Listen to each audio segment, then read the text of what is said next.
I mentioned a few things to Karen in her window this morning, but it goes back to some things that I messaged to her when I started unloading a lot of stuff to sort of um, formally introduce myself, provide her a lot of you know what a background operation is, all the data that's running in the background, right?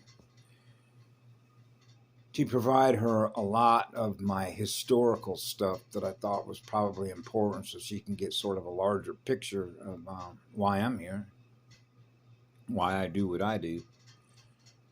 But I knew as a child, particularly as it's relevant to when I share things, particularly as I mentioned to her about what's called level one protection or level one security, which really is simply put means you're always with the one, which means you're not running a muted mic. Okay, so they can't phase lock us in order to get the work done that needs to be done, because this is the final drama. So you realize all the latest tech, right, that can be used. And so therefore the security, the level of precision of security protocols was the tightest it can be. You know, no errors. That's the highest precision. The one doesn't make any errors. Nobody goes faster than the one, which is the purest light there is. So it would be like you're always in pre-phase with the one. Okay. So you can't phase lock the one. Okay. That's way too much energy. Can't take a picture of the one. I know, it's too simple. But you realize when you operate at that level of security and precision on behalf of the one, just like Dolores Cannon said, the one, right? The one's direct messengers. That's really what it is. That failure was not an option. So I knew as a kid, somewhere in the mid 1950s, because I can pull that up when I experienced that, it was like, and I mentioned this to her one time about, hey, if I'm that 4-year-old little kid that's still standing at that single point when I realized I'm on the spiritual battlefield and I knew it was for all the marbles, right? I'm still going to be standing here, right? As if I never left home. That anchor is always there. That light is always on. That love is always there. And that's absolute eternal love. I never lose that. So I know who I'm with all the time. Okay?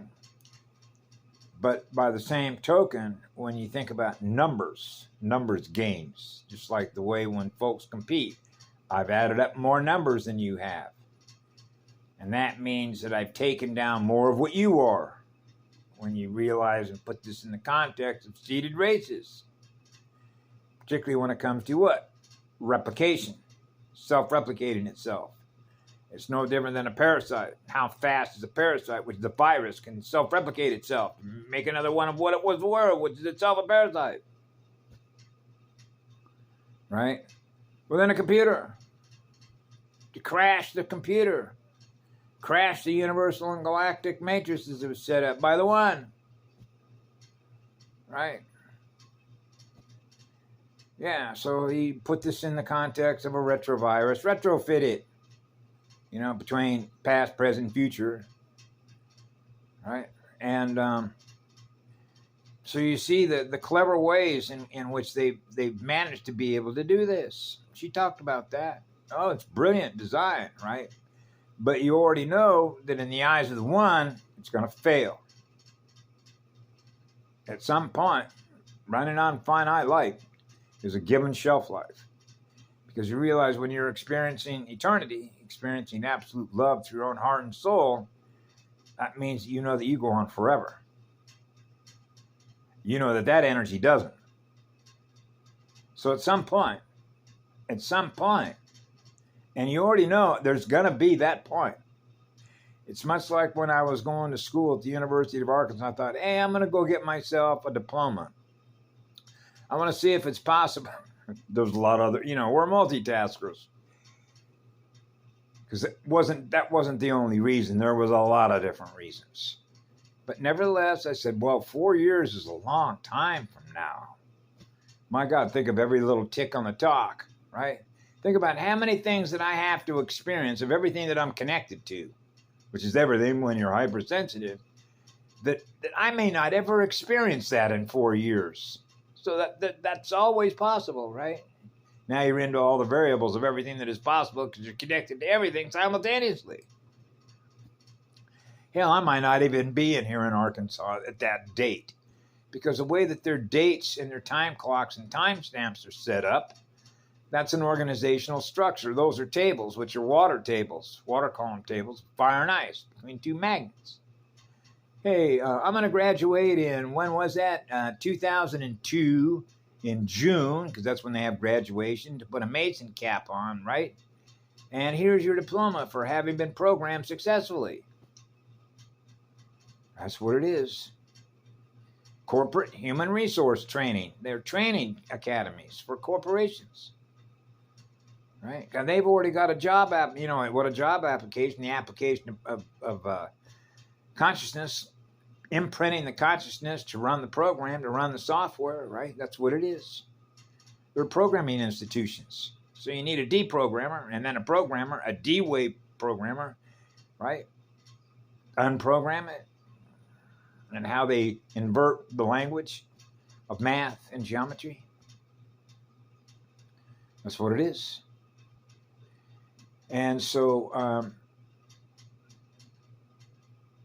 when I realized that, hey, that time may or may not come, right? You already know when you sort of perceive things that way that, well, you already know that no matter what happens, there'll come a time where the energy, which represents consciousness, that goes on forever, because there really isn't any time. There's only what love is, right? But by the way that they set this system up based on ticks and talks, the metronome, right? Going back and forth between the opening and closing of magnets and the speed at which atoms vibrate. Between density and dimension. And what we experience having the full electromagnetic spectrum at our disposal as non-polarized consciousness, a non-reactive state. Hey, now I got an opportunity to react to whatever the input is, which is a signal that's going to hit my antenna. Now you're in the circuit breakers, right? What that does to neurons, what that does to the central nervous system, right? Between negative and positive polarity.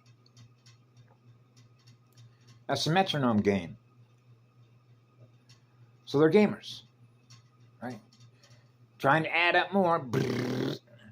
So I realized as a child, okay, what is the casualty count going to be when this is all said and done? Right? How many are left standing with a pillar of light? The first line of Bob voltage communication. That one is still there, always there, which is always on.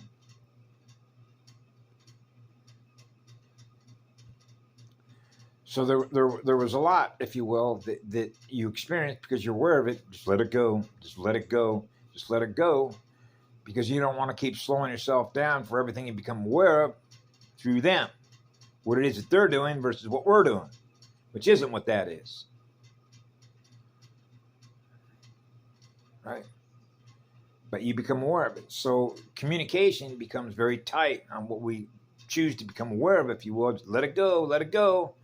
Because of the speed at which you become aware of signals that are communicating to other antennas. Remember I talked about antenna wars, DNA wars, seeded race wars, or antenna wars, or frequency wars, or timeline wars, which is all based on what? Control. Control what they don't love, that they can't let go of, which is energy, to go faster. In their own soul matrix. Light the oversoul on fire. Go full cosmi.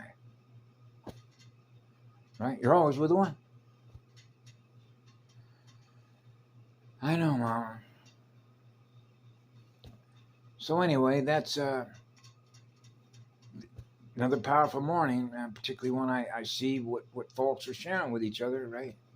Waking up, clearing the cobwebs. So what webs we weave, right? Webs of communication, right? Have a great day. Be good to yourselves. We love you all.